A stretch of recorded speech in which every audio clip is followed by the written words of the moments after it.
நம்முடைய பிதாவாகிய தேவனாலும் கர்த்தராகிய இயேசு கிறிஸ்துனாலும் உங்களுக்கு கிருபையும் சமாதானமும் உண்டாவதாக. இன்றைக்கு நம்ம என்ன தியானிக்க போகிறோன்னா, சாத்தானுக்கு யார் தேவை, இயேசு கிறிஸ்துவுக்கு யார் தேவை என்பதை குறித்து வேத வசனங்களின் அடிப்படையில் இன்றைக்கு நான் உங்களோட தியானிக்க போகிறேன். சாத்தான் யார் தேவைன்னா, சாத்தான் யாரை சீக்கிரத்தில் விழ வைக்கிறான்னா, யார் பலவீனமாக இருக்கிறாங்களோ அவங்கள சாத்தான் சீக்கிரத்தில் விழ வச்சிடறான். பலவீனமானவன்களை சாத்தான் தேர்ந்தெடுத்து பலவீனமான வழியில் சாத்தான் வீழ்த்துறான். எப்படின்னு கேட்குறீங்களா? ஒரு எக்ஸாம்பிள் சொல்கிறேன். ஆதியாகமத்தில் 3வது அதிகாரத்தில் ஆதாம் ஏவாள் இருந்த காலத்தில் சகல காட்டு மிருகங்களை பார்க்கலாம் சர்ப்பமானது தந்திரமானது. அந்த தந்திரமான சர்ப்பத்தை வைத்து பலவீனமான ஏவாளை சாத்தான் வீழ்த்துறான். அந்த ஏவாள் பலவீனமான ஏவாளின் மூலமாக ஆதாமை வீழ்த்தினான். இதன் மூலமாக அவர்கள் 2 பேரையும் தேவனிடத்திலிருந்து சாத்தான் பிரித்தான். இவர்களை தான் யார் பலவீனமாக இருக்காங்களோ அவங்கள சாத்தான் தேர்ந்தெடுத்து தேவன்கிட்ட நம்மளை பிரிச்சிடறான். இதை நல்லா புரிஞ்சுக்கோங்க. இயேசு கிறிஸ்துவுக்கு யார் தேவைன்னா, அவருக்கு கீழ்ப்படுகிற ஜனங்களும் உணர்வுள்ள ஜனங்களையும் கர்த்தர் விரும்புகிறாரு. கர்த்தர் அவங்கள தேடி வருகிறாரு. நிறைய பரிசுத்தவான்கள் இருக்கிறாங்க. அதில் நான் பேதுரு ஒரே ஒரு பரிசுத்தவானை மட்டும் நான் இப்போ சொல்கிறேன். பேதுரு வாழ்க்கையை எடுத்துக்கோங்க. பேதுரு முதல்ல ஸ்டார்டிங்கில் படகுல மீன் பிடிச்சிட்டு இருந்தாப்புல. அப்போ இயேசு கிறிஸ்து பேதுரை பார்த்து சொல்கிறாப்புல, பேதுரு, வலையின் ஆழத்துக்குள்ளே நீ உன் வலையை போடு, மீன் பிடிக்கும்படி உன் ஆழத்துக்குள்ளே வலையை போடுன்னு சொல்கிறாப்புல.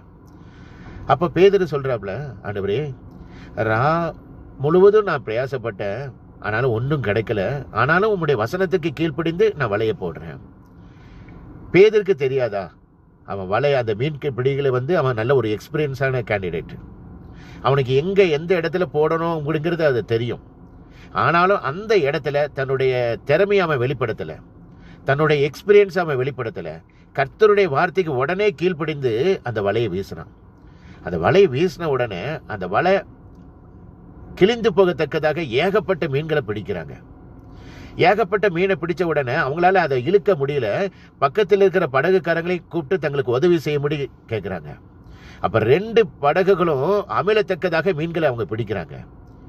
அப்போ பேதுரு ஆண்டவர் எதுவுமே சொல்லலை, நீ பாவி, நீ இந்த பாவத்தை விட்டு விலகு, எதுவுமே சொல்லலை. ஆனால் பேதுரு என்ன சொல்கிறாப்புல, இவ்வளோ பெரிய ஆசீர்வாதத்தை கொடுத்ததுக்கு நான் பாத்திரன் இல்லைன்னு சொல்லி உணர்ந்து, ஆண்டவரே நான் பாவி, என்னை விட்டு நீங்கள் போயிருங்கன்னு சொல்லி அவன் சொல்கிறாப்புல.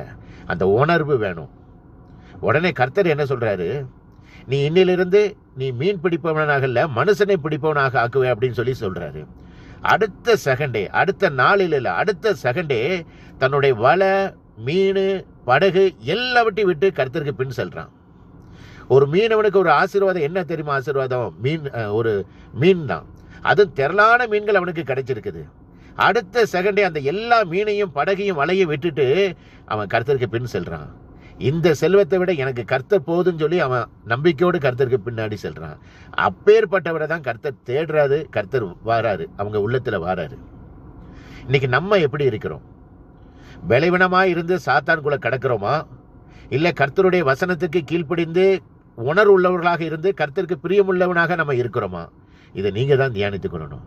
சங்கீதக்காரன் அழகா சொல்லியிருப்பாப்ல, கர்த்தர் சிறியவனை புழுதியிலிருந்து தூக்குகிறார், எளியவனை குப்பையிலிருந்து உயர்த்துகிறார். கடவுளுக்கு பெரிய திறமையானவன் தேவையில்லை, பெரிய இங்கிலீஷ் நாலேஜ் உள்ளவன், பெரிய பாடகன், மியூசிக் உள்ளவன் அவன் தேவையில்லை. யாரெல்லாம் கர்த்தருடைய வசனத்துக்கு கீழ்ப்படுகிறாங்களோ, யாருக்கெல்லாம் உணர்வு இருக்கிறதோ அவங்கள தான் கர்த்தருக்கு தேவை. இதை நன்றாக புரிந்து கொள்ளுங்க. இந்த உலகத்தில் நீங்கள் எப்பேற்பட்டவங்கிறதை நீங்கள் தான் தியானித்து கொள்ளணும். நம்ம பலவீனமாக இருந்து சாத்தானுக்குள்ளே கிடக்கிறோமா, இல்லை கர்த்தருடைய வசனத்துக்கு கீழ்ப்படிந்து உணர்வுள்ளவர்களாக இருந்து கர்த்தருக்கு பிரியமுள்ள வாழ்க்கை வாழ்கிறோமா? இதை நீங்கள் தியானித்துக் கொள்ளுங்க. இந்த உலகத்தில் உண்மையான ஒரே ஒரு தெய்வம் இயேசு கிறிஸ்து ஒருவர் மட்டுமே. இயேசு கிறிஸ்து சீக்கிரத்தில் வரப்போகிறார். மனம் திரும்புங்கள், பரலோக ராஜ்யம் சமீபத்திருக்கிறது. கர்த்தருக்கே மகிமை உண்டாவதாக. ஆமேன். அல்லேலூயா.